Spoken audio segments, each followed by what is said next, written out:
Oh, absolutely. Absolutely. Well, I think that the room is open now and we've got most of our attendees in, so we can go ahead and get started. I'll kick things off. I'm Elizabeth McCrary. I am the Chief Economic Development Officer for Williamson, Inc. This is our second inclusion and diversity program that we've offered through a Zoom presentation. So we're all excited about this, and also probably still a little nervous. We'll get the knack of these eventually, about the time it's time to go back to our offices and back to these live events. But I'm not going to talk too long. I want to turn it over to Annalisa Roberts. Most of you know her as part of our economic development team, and she has been incredible in helping us set up our programs and really work through the inclusion and diversity strategy that we've got going right now. So Annalisa, I'll turn it over to you and let you run the show. Thank you, Elizabeth. Like she said, I'm Annalisa Roberts. I work on the economic development team for Williamson, Inc. And I just want to thank everybody for being a part of this important conversation today. We're just thrilled to have our friend Danya come in from North Carolina to join us. Some of you may know, but Williamson, Inc., as a part of what we do and to strive for excellence, we visit other organizations, both economic and development agencies and chambers, to see what other cities are doing and how they're doing things well. And so as part of that, 2 years ago, I guess almost, our team went to Raleigh, and there we met Danya Perry, who's here today to speak to us. There's several members of our team who wanted to just grab him and bring him back to Williamson County, but we know he's happy where he is, and so the second best option is to have him speak today. So I'll introduce him, and then we'll turn it over. Our speaker today is Danya Perry, who comes from Wake County Economic Development Organization over in North Carolina. He's in charge of the equity and inclusion efforts in Wake County, North Carolina. In his role, Danya is charged with mobilizing the community and building partnerships to ensure opportunities for inclusive economic growth for all Wake County residents. For 12 years prior, he worked with schools to provide opportunities for success for all students. He's a native of New Bern, North Carolina, and we're just tickled pink to have you today. So thank you, and I'll shoot it your way. Thank you so much. I really appreciate the opportunity, and also appreciate that you all didn't kidnap me. I had an opportunity to be with you all. Listen, I am a person that while we are having this amazing conversation, I'm a huge proponent of wanting to engage people, and so recognizing that we're all in a different space now, that we're relying on the virtualness of our environment. Please feel free to jump in the chat. I'm going to ask you a couple questions for those that are participating. So I want to test it really quick. I want to test that everybody out there, that you're keyed in and that you're ready to participate. Right now, I want you all to type your number one, that song that gets you going, that motivates you. What is that song, that jam, those lyrics that pumps you up, that gets you excited, that wants you to move forward? I'm going to type mine in, but I want to see what other things that you all do in this chat. What is it? What is your jam? I'm seeing right now, Lynn says, staying alive. Oh, Elizabeth, the bullpen, I love it. I see happy. Lisa Campbell, all I do is win, win, win, no matter what. Oh, I love that song. Robert, let's go crazy. That's a classic. That's a classic. Let's see, Abby, oh, The Greatest Showman. I just saw that movie. Oh my goodness, I don't know why I waited so long. Love that music. Kale, I Want You Back, Jackson 5. That sounds a little deeper than just a jam. Who do you want back, Kale? I want to know. We want to know. Somebody call and check on Kale. 9 to 5. Millie, I love it. Uptown Funk. Now I'll tell you my jam. My number one jam is Michael Jackson's Off the Wall. And I've always loved Michael Jackson. I love Off the Wall. He was talking about a party and he was asking people to get off the wall and dance. But I also look at that as a calling card and a charge for us especially within this diversity, equity, and inclusivity space, a charge for us to get off the wall and to move towards creating a space that's truly going to help evolve not only our companies but also our community. And one thing that we recognize that, and I truly believe that we cannot wait to become an expert in this space to move. And I recognize that the enormity of the challenges and of the problem could preclude our desire to want to push this forward. But as my football coach would tell me, if you get tackled with the ball, just fall forward. Listen, you're not going to get it right the first time, but at least fall forward, because you are at least an inch closer to where you started. So again, Danya Perry, Director of DEI, also serve as the Director of Equitable Economic Development, which is our economic development work around inclusive prosperity, which does have a complete and direct correlation with inclusion and diversity work. But I have to ask this question before we get started. And tell me in your chat, why do you think diversity and this inclusion is important? And I've had an opportunity to have this conversation across the country, and everybody has sort of this different level set of thinking of why is it important. And so I really want you to tell me from your perspective, one, is it important? But two, why is it important? So tell me, I'll give you all a second. Why is D&I important for you? Why is it important for your organization? And I will have to apologize as you are all adding stuff to the chat. It is the space that I'm using today was flooded out yesterday unexpectedly. And so there's some construction going on around me. So I do apologize for any background noises. So why is diversity and inclusion important?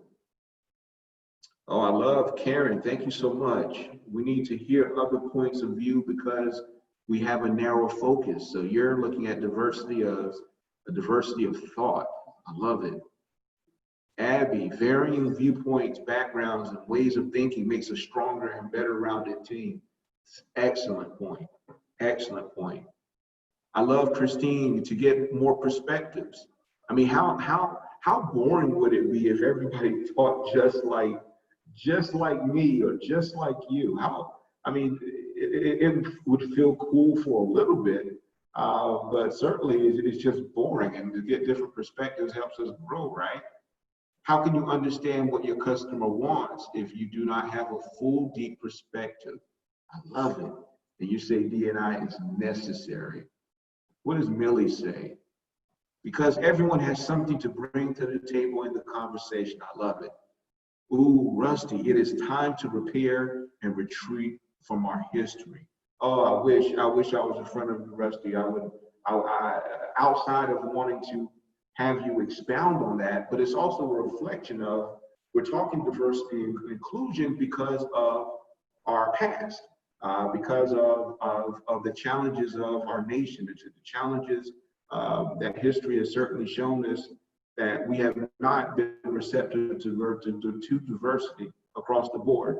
Robert, from our organization, it's important to attract and retain the best talent. Absolutely. We know that D&I gives us a competitive edge.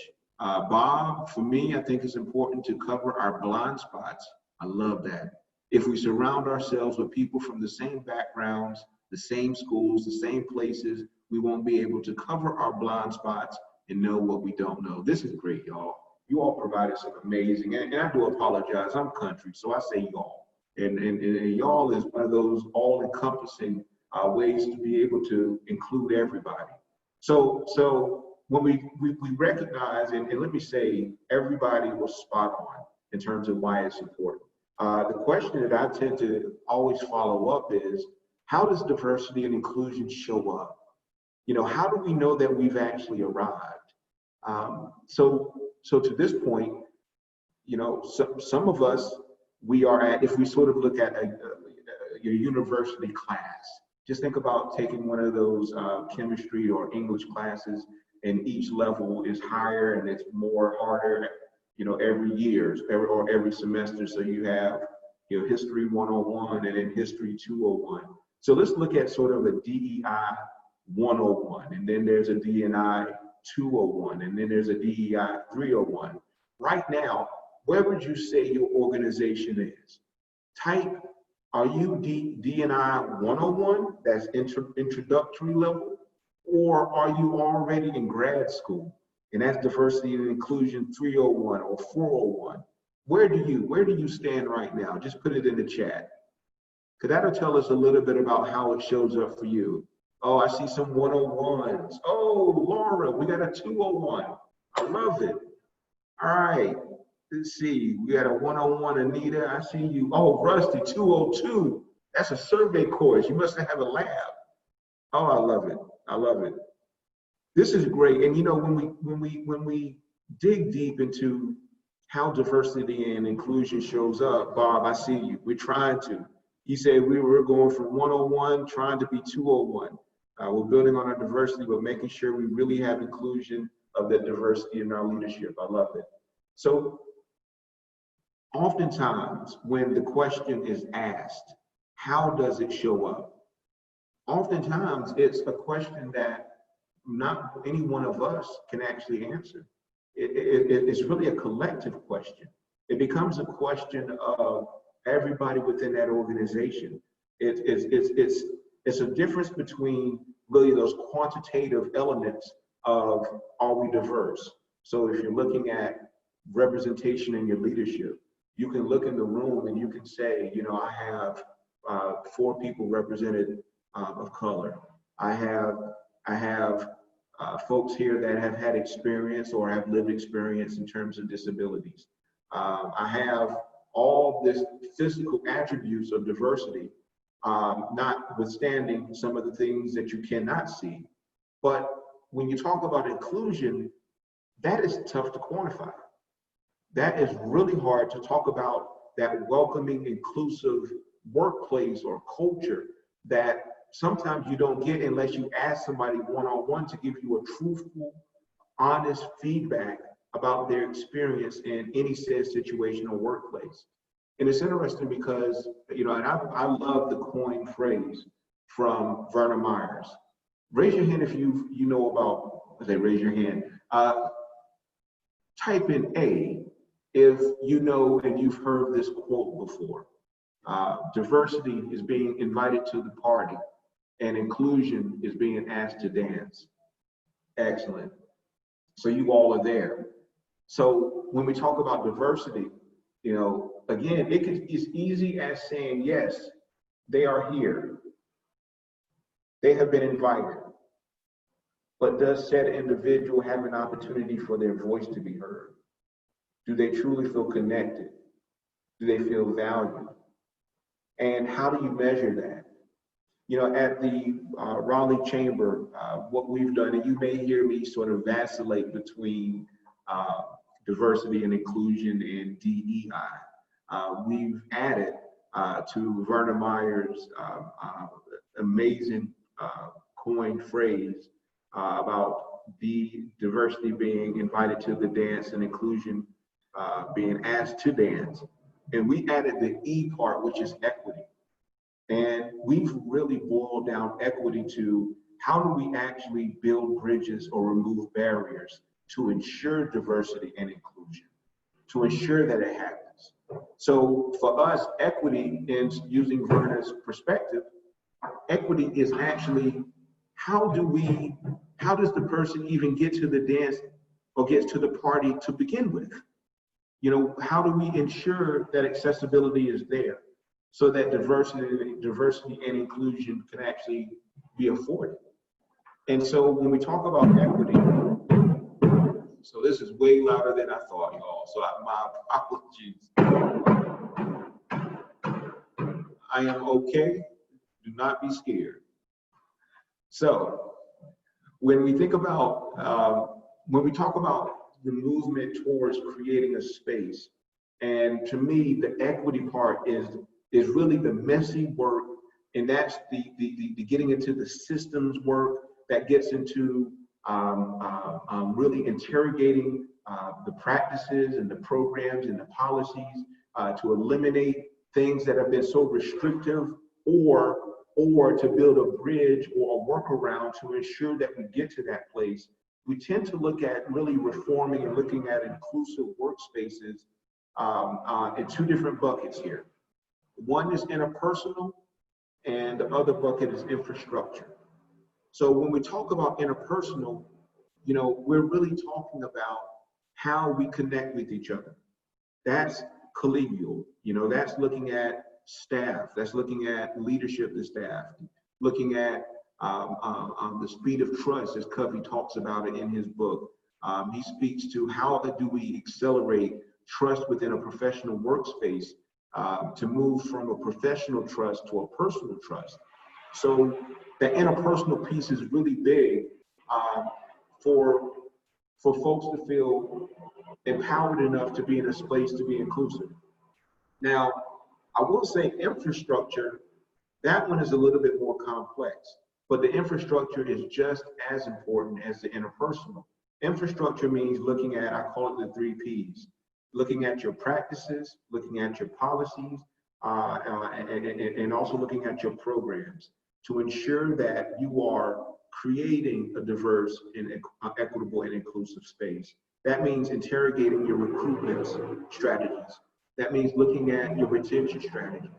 That means looking at your policies that surround how we inform about the needs and the desires and the challenges that our staff is seeing and being dealt with. So all of those things, and also the type of programming in our chamber, we had to look at the type of programming that we provide. Is it truly meeting the needs of our historically underrepresented and under-networked community? So all of those things are big parts of the conversation from an infrastructural perspective.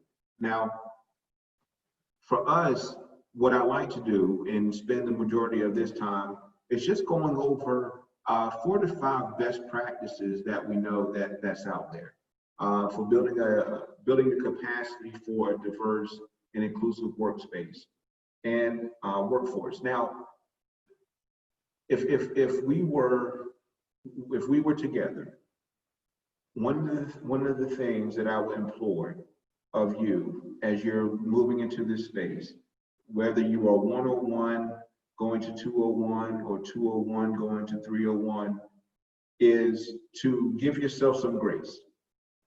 And when I say give yourself some grace, what I'm asking is that I don't want the work to overwhelm you to a place where we can sometimes become paralyzed in analyzing, are we doing the right thing? Or are we doing it not only to the best of our ability, but are we making the best decisions to create a diverse and inclusive workspace and workplace and even marketplace? So, you know, take a breath, take a huge breath, and recognize that as long as we fall forward, you know, we tend, especially within our business community, we have a lot of type A personality, go-getters, just give me the roadmap and I'm gonna check it off. Unfortunately, this work is more than a checkbox. It truly is. And we have to look beyond the checkbox to talk about true culture change, which just takes time. It truly does. So I want you all, again, I'm gonna ask of you as we go through these strategies, the first strategy is to give yourself some grace. The fact that we're having this conversation, the fact that you're here and that you've been participating in the Chamber's professional development series to get this information is a success. That's a win. It truly is. So we tend to always want to start with, when we talk about creating an inclusive culture and diverse cultures, to do your own organizational education and awareness.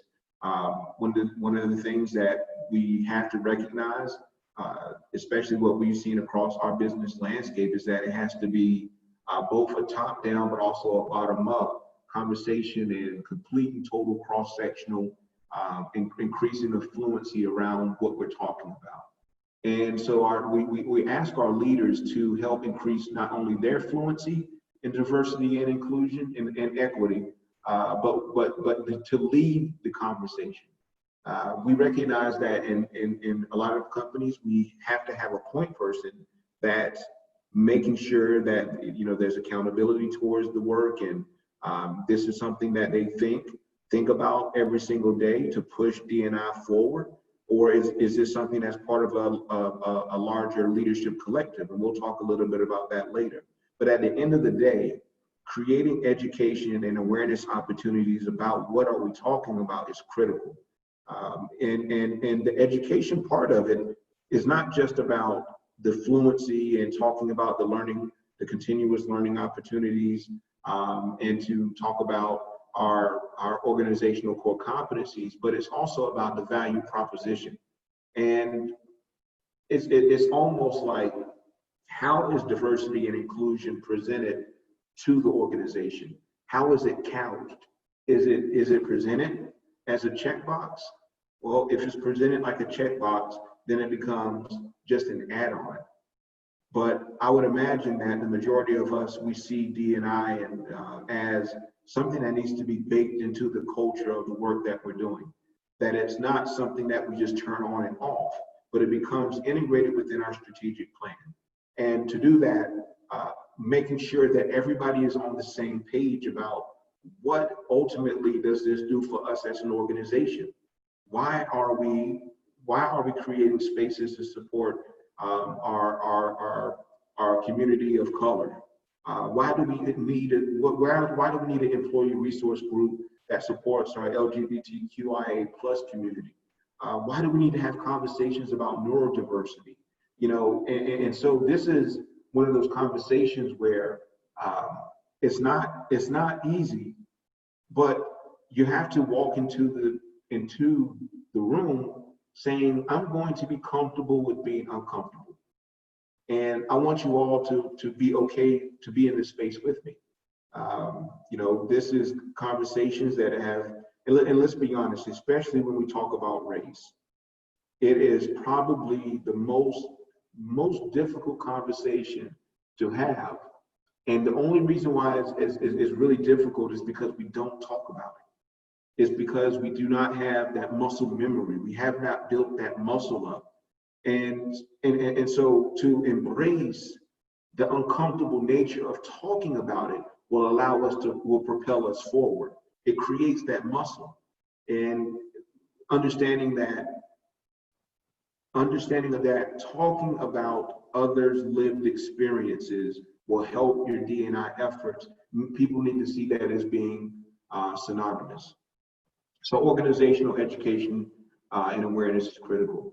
The second piece is when you start talking about accountability and when you start moving towards how is this going to be operationalized within our organization, you have to identify a D&I committee or a council. And this committee or council serves as the leaders. Now, granted, if you're a large company like IBM, Red Hat, they may have an actual department or division that they've hired, a chief diversity officer, someone that focuses in on this every single day, and they have a staff of people that are implementing said strategies of a company. But if you're a smaller organization, this really becomes how you look at getting a good cross-section of your organization to participate in this committee or council. This in itself is an opportunity to be inclusive. So typically what I've seen organizations evolve from is looking at D&I as simply just an HR issue. That the D&I work is only within HR, and that's certainly not that it's bad, but we need to evolve away from that. Or even I've seen the D&I work being couched within community engagement, which is interesting, especially for companies that have these existing departments already, and then they move into the D&I work, and they're looking within their departments to say, okay, where am I going to place this initiative? And again, that type of thinking can almost inherently, it will fail because it's just an add-on. So by making sure that this council and this committee is a cross-section of all of the different departments or all of the different divisions, and hold this council accountable, and you give them the blessing to be the leaders of a roadmap that they would like to create and identify the organizational goals, then that is certainly your first step towards sustainability of it being truly baked in to your company or into your organization. Now, this committee and council should be a mainstay. It should absolutely be a mainstay. It's not a council that or committee that disbands after you've quote unquote hit your equity, hit your D&I goals. You want it to be something where it's now institutionalized. It's something that is, to me, I've had companies use it as a privilege. So in other words, after a couple of years within the organization, you have now had an opportunity to sit on the committee or a council. I've even seen some companies use it as the new employee coming in. We like for the new employees to sit on the committee and council because they provide a completely different perspective than a person that's been there, some years. So there's a lot of different ways of staffing the council, but at the end of the day, you want to make sure that your committee and council represents your goals that you want. So you want to make sure, one, that is diverse, and when you're facilitating the conversation, you want to make sure that the conversations are inclusive. So once you create this council, it's important to talk about creating and measuring and communicating your goals. Again, I will say this part has probably been, I think, more important now than it has been ever before. So why do I say that? So, let's be candid. After the murder of George Floyd, there has been a renewed energy. There's been a renewed energy around dismantling systemic racism. Now that there's this renewed energy that seems to be tantamount to, I guess, historically, when you think about catalyzing moments in history that has helped us move to the next or evolve to the next level, this is one of those moments.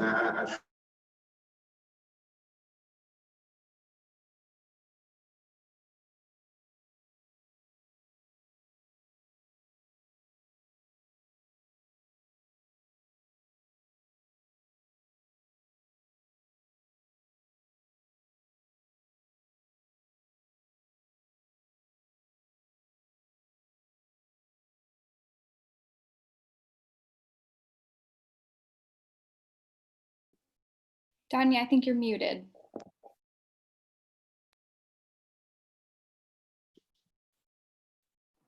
Okay. Did I accidentally disconnect myself? Yes, you're back with us. Okay, my apologies, everybody. I guess I started preaching and it just the screen said, no, sir, slow down. All right, let me put back up my slide. What's the last thing that you heard, Annalisa?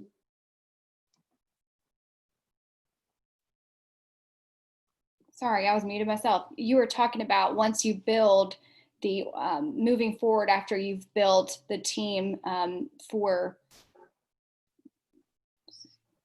Okay, so let me go back to make sure that I'm catching everybody up.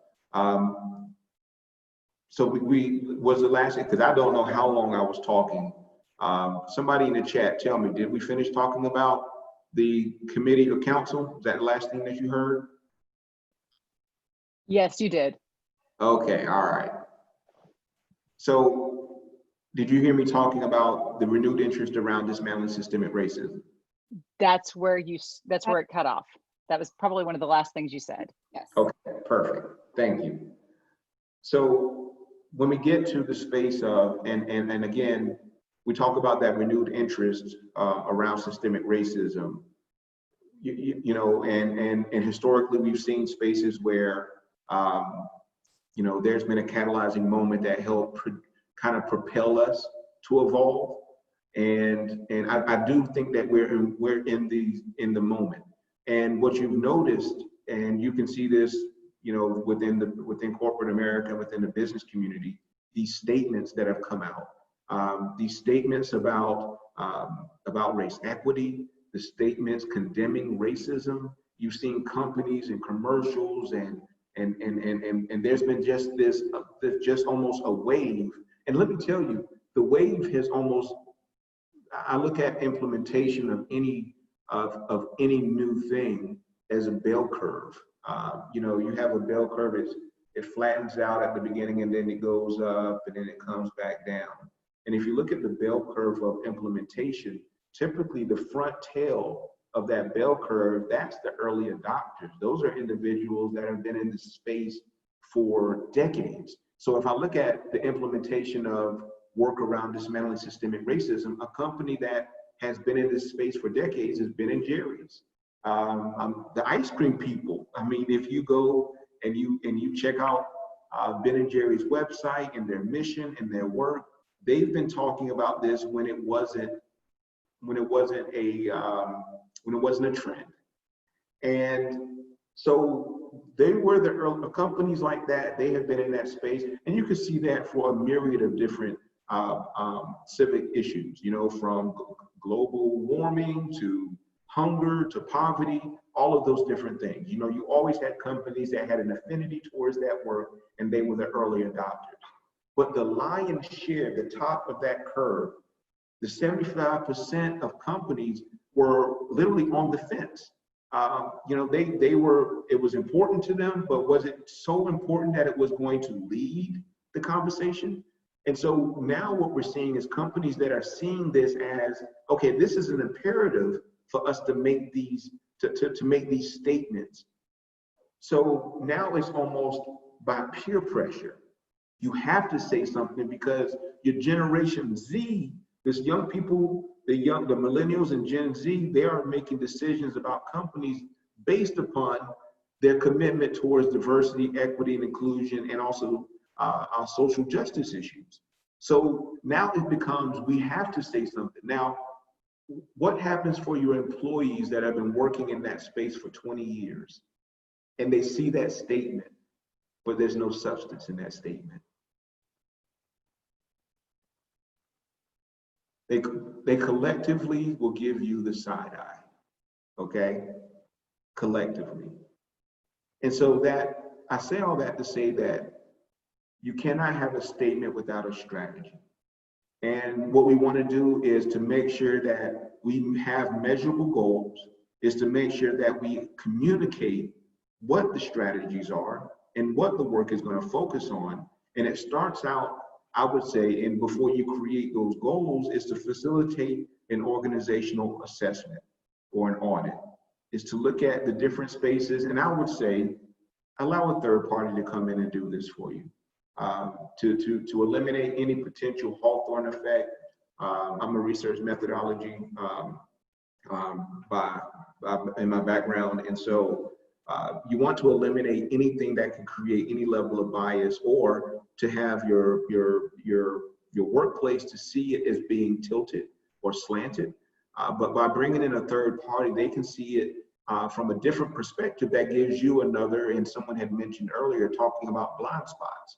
So doing that organizational audit and assessment to identify some of your strengths and to help you identify some of your weaknesses, that then helps you design and integrate it within your strategic plan, what those things are.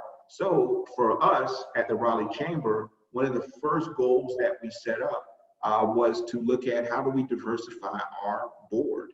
And what we did, we ultimately, I led a conversation of, let's put our board membership on a board and let's just make buckets. Let's just make buckets. We want to make sure that we are represented from not only people of color, not only gender, but also size and scope of company. We wanted to make sure that there was a diversity of representatives, and to some degree, we wanted to make sure that our board reflected and looked just like our community. So we had to even look at what our data told us about our community. And so, you know, in Wake County and Raleigh, we have, 30-some-odd% Black residents. And so we wanted to make sure at a minimum that our board represented about 30% people of color, Black board members. So, you know, and that's just, you know, your baseline, that's the basic. So again, this becomes an opportunity for you to not only design the goals, but also to figure out how do we communicate them and make sure everybody is bought into it. Getting into the interpersonal piece, we want to also make sure that we celebrate differences. And this can be done in so many different ways. I hear often creating a space where people feel 100% like they can bring their whole selves to work. And we're putting the onus on those individuals to overcome or to fight through barriers that prevented them from feeling like they can bring their whole selves. So when we encourage authenticity in the building, it has to be moral. It needs to be sincere. There's no one particular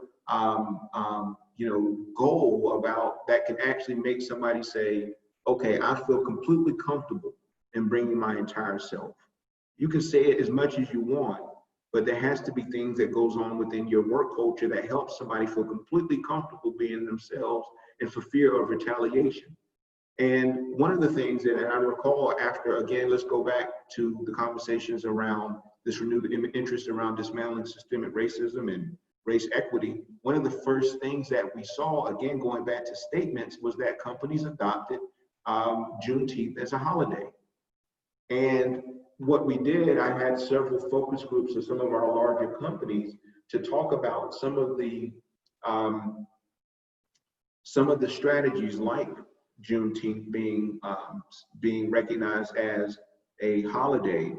How did Black employees perceive that? And would Black employees feel comfortable taking that day off? Or is it something where everybody is going to have to take off? So it was actually seen as folks were appreciative of it. They felt heard, but they were still skeptical. It truly did not give them the authority to feel as if, okay, I feel completely comfortable in my skin. And so again, it's just going to take time. It's going to take efforts to get to a place where somebody can feel fully authentic and connected to any particular company, into any particular environment. There's a deeper word around strategies like this that don't have a lot of weight. It's called performative allyship. And I don't want to get too deep into those, but when we talk about being an ally and an accomplice, the question is it just for show? And you all know, and you have been in situations professionally or even personally where you saw somebody who did something for show, but it wasn't truly because it was authentic. And your staff and your employees and colleagues can feel it. They can feel when it's sincere or it's performative. So just want to put that out there. And we want to make sure that outside of, when we talk about celebrating differences, identify the important observances. Again, that can go back to your committee, your council, that's going to be focusing in on this work. And also promote opportunities to work across difference. That means I've seen companies have days where they created study circles. And those are basically small conversations, small group conversations facilitated by different staff members to just be able to learn about each other and just to be able to talk about what makes us different. There's this old saying, you all are in the South, so you know what the old grits mean, G-R-I-T-S. It's not girls raised in the South, but I call it get right in their shoes. Grits, get right into their shoes. So if we create space for these types of conversations or encourage, I've had one company actually do, which I thought was pretty cool, Mix It Up Day, which is during lunch. They encourage everybody to go to lunch with somebody that you've never had a chance to talk to. So Mix It Up Day, you go to lunch and they extended the lunch hour so that you can go off campus, go on site. But it's just, again, ways to be able to promote people to connect, to learn from each other, and to start to build those interpersonal relationships. All right, listen. One of the things that we want to make sure that we do whether it be leadership or your council or your committee, is to do a listening tour, to have opportunities, whether it be through focus groups or town hall sessions, but to make sure that you have active listening opportunities to get constructive feedback and to get response. And again, once again, to feel as if people within your organization feel heard. And I'll tell you, I am probably the worst offender of listening to only get to my point. Sometimes I listen just so I know when it's my time to talk, versus listening for understanding. Listening for understanding is a completely different exercise than listening to hear your name so that you can present your statement. When you listen to understand, you need to ask the person that's speaking, you have to give them more time to talk. You have to give them more time to process.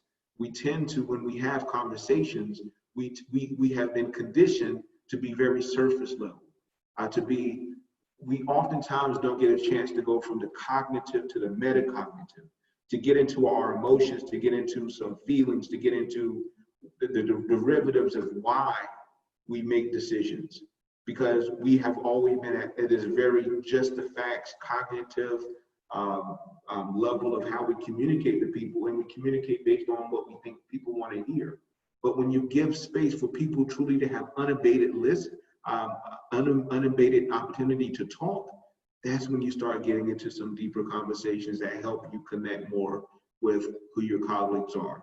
I would highly recommend companies to spend more time creating spaces to listen, because the output you get and you receive, the cost of doing work, conflict management, conflict resolution, efficiency, all of those things change when people feel, and we all know this. For me, I have a professional relationship with most of the people in my office, and I know that they were hired to do what they can do. But once I get a personal relationship, once there's some interpersonal relationship, then I will run through a brick wall to make sure you are going to be successful. I will run through a brick wall to make sure I can be as supportive as possible. So when you move from that professional to personal, going back to Covey's speed of trust, it is actually accelerated by giving people a chance to listen. All right, I'm gonna stop preaching on that one.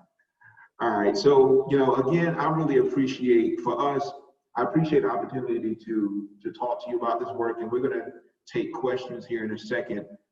We created a business alliance, Triangle Diversity, Equity, and Inclusivity Alliance, to really focus in on our work of accelerating so that our triangle is the most diverse, equitable, and inclusive business environment in the country. It's something that we were very intentional. It was something where we did not want it to be, we wanted to create an entity that helped our business community, help build their capacity. It started with having conferences annually, to now we're doing work and doing sessions just like this throughout the year. We look at our conferences as bookends, and we create programming to support our existing industries and also historically underrepresented and under-networked businesses and populations, to make sure that we can collectively make some incredible impact. And I will tell you all, it's not without any fault. It's not without any challenges, and recognize that it takes a collection of all of us to truly make a difference. And let me tell you, when you start doing the work, folks that typically have been left out of the conversation or have been historically marginalized, they may have the same look at this young as this young man. Do you all know what you're doing? And so I want to encourage you all that when we have these conversations, before you jump into it, before you jump out and bring out the hacksaw, I want you to talk to the person that you're doing it to, and make sure that you're doing it with them. All right, Elizabeth, I think I have ran my mouth enough. I think it's about time to answer questions. Oh, that was fantastic. I can see why our entire team came back from Raleigh raving about you and seeing if we could find a way to get you here. So thank you. If, lately been thinking about ways that COVID has changed our world so much, but it's also done some things really well. And things like this, where maybe we couldn't have had you come speak to one of our groups before, all of a sudden now we can have you come in on a Zoom call and take advantage of those relationships. So thank you for being with us. I want to remind the group that we are doing a live Q&A right now. So if you want, at the bottom of your screen, you see the Q&A, type your questions in there. I think Annalisa had a couple questions we wanted to follow up with, and I'll watch for those Q&As to come through as well, and we'll shoot those over to you. Yes, I have one that came in right as you called on me, so I apologize for stuff. I got a great question and I was making note of it. A good question that came in regarding buy-in. Are there less obvious stakeholders that are critical to get on board when we talk about building an inclusive workplace? We all know that you need senior leadership to be a champion, but who else should be involved? Every single level in your organization needs to be involved. When I'll just be incredibly country, from the rooter to the tutor. It is literally, you know, when you think about, let's think about a school building, from your principal to your bus driver, who has the better perspective when we start talking about transportation? The bus driver, but we tend to not bring the bus driver in. So you want to make sure that every single level, you know, if possible, and let me also throw this out here. It's also positive to get people that have influence and voice within your company or within your organization. So those cheerleaders, if you will, the folks that have been champions or they have been very vocal in this space, that's also really important to have those voices in the room. Outside of talking about level, I would also say make sure you'll include your notable dissenters. I'm going to say this and this is something that we tend to shy away from. The folks within our workspace that has been the most critical. Those are the people that you also want in the room. Now, it's different from being a dissenter and a disruptor, okay? If there's someone who's disruptive and they're not going to be a voice of moving things forward, you know, you're not going to move forward. You're not going to evolve. But someone who has truly have challenged leadership or challenged the workplace, you want to make sure that voice is there too. Great. That's great. Let's see, we had another one. Oh, go ahead, Elizabeth. Yeah, no, I was looking at the chats as well. I think it's just a compliment for Danya there. So we did have a quick question for you. We've got a lot of small businesses that we're representing who may be joining us today. So for those smaller organizations where they may not have a D&I point person, what are some maybe tangible, very specific things that they could do looking forward as they try to take this on as a new initiative? Yeah, you know, the cool thing about small businesses is that they're nimble, you know, is that they can move a little bit faster and there's not a lot of bureaucracy or red tape. And so, to be honest with you, executing DE&I strategies on a small business level is way easier because you can actually hear more voices. You have more time and space to be able to connect with people. That council or that committee that you've created, that is more valuable than a chief